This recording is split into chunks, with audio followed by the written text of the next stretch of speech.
Hi guys, I'm live. How you guys doing? I'm on my walk. I want to do a guitar lesson, even though I don't have a guitar in my hand. I want to do guitar lesson on technique. Let me just rant about this. Hope you guys enjoy the lesson and hope you guys learn something. Hopefully both. It's been said that paths cannot be taught, they can only be taken. PHH. And guitar technique is a lot like a path. And you can't really, sometimes you can't really teach it. You just have to take the path. You just have to push yourself on a path and keep going till you get somewhere. It's hard to teach a lot of things, but someone who's been on the path as well can help you out. And that's what I'm trying to do on this lesson. So, and Pastor in Point Break, Bodhi says, like I said before, you have to lose yourself to find yourself sometimes. Or he said, you lose yourself to find yourself.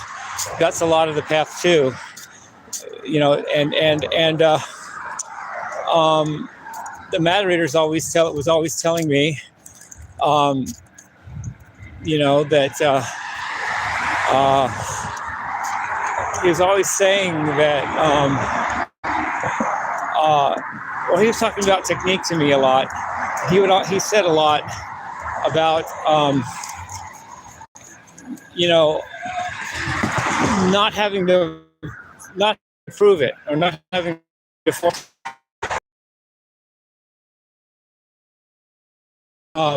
There's a Bruce Lee, where Bruce was reported to have said that everything is philosophy until you understand it, and then it becomes technique, and then it becomes reflex, and then it becomes truth.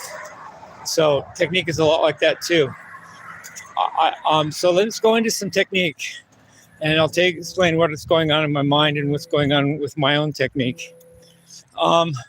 I just now, like on this walk, really integrated alternate picking, as Bruce Lee has said.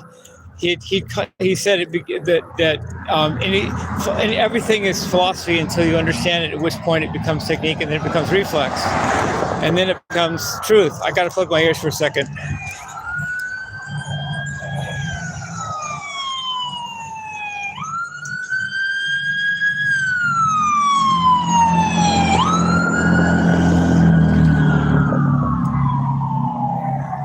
Man, those are loud, dudes.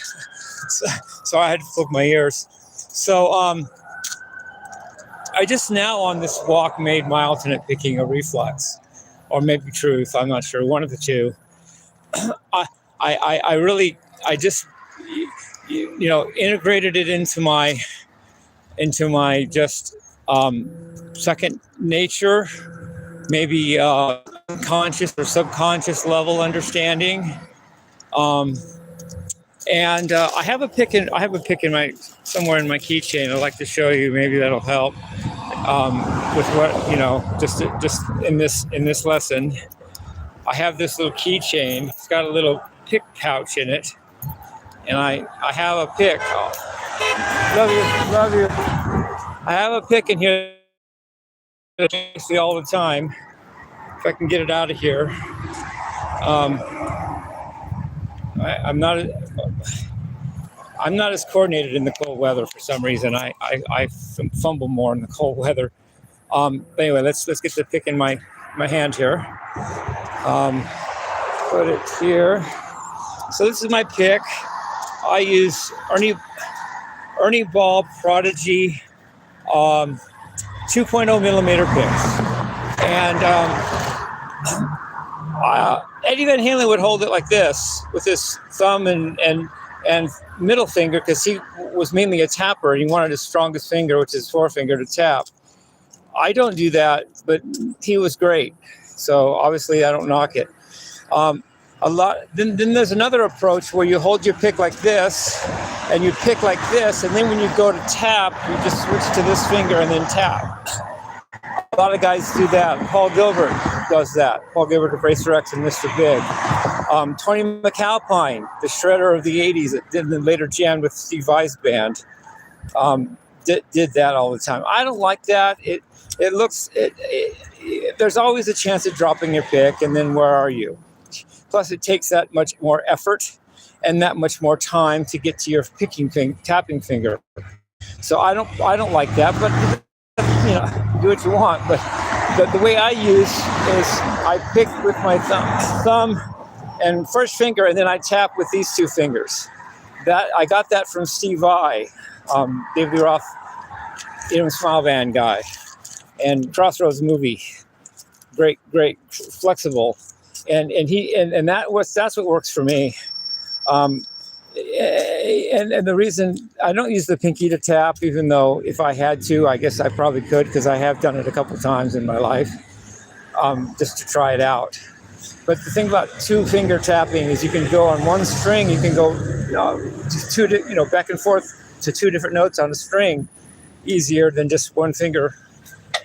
And also when you're going from string to string, crossing strings, it's easier to go. Sometimes it's good to have two fingers to tap, so you don't have to just go one finger. It's quicker if you use two fingers to tap. So I do like using two fingers. Plus, each finger sounds differently to me. They just have a different vibe. It sounds a little different if I tap with my third finger than it does if I tap with my second. It's an even different vibe if I tap with my first, which I don't do. Sometimes I do just drop the pick and use the first finger, but not very often. And all I can say about picking, any of the things can I say?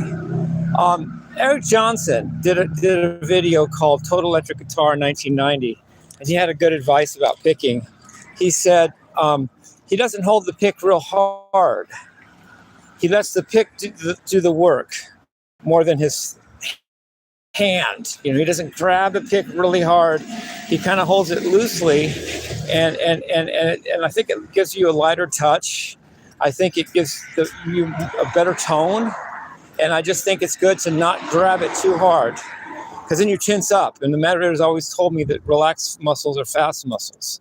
So if you're holding it looser, you might actually be faster than if you hold it tight and your muscles are tense. And Yngwie Malmsteen has said it's not the arm going up and down; it's the wrist. You're not moving your forearm like this so much, like a hammer. It's mostly in the wrist. Like your arm might be still, but your wrist is doing the picking. Yngwie Malmsteen said that. So that's cool advice, I think, too. And these two. There's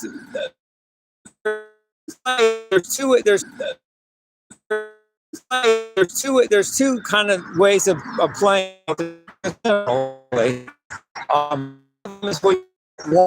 The other one is when you do a tremolo, like playing one note. Fret. And that's different. And for me, like Paganini would do,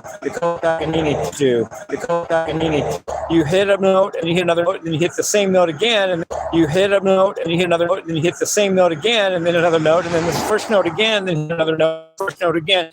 So high pedal note, and the pedal note's the high challenging, to do from the bottom up. But there's that too. I suppose you should do more from the bottom up. But there's that too. I suppose you should do more of that. Actually, now that I'm talking about it. And then, so there's that, and then there's one more thing I was going to say.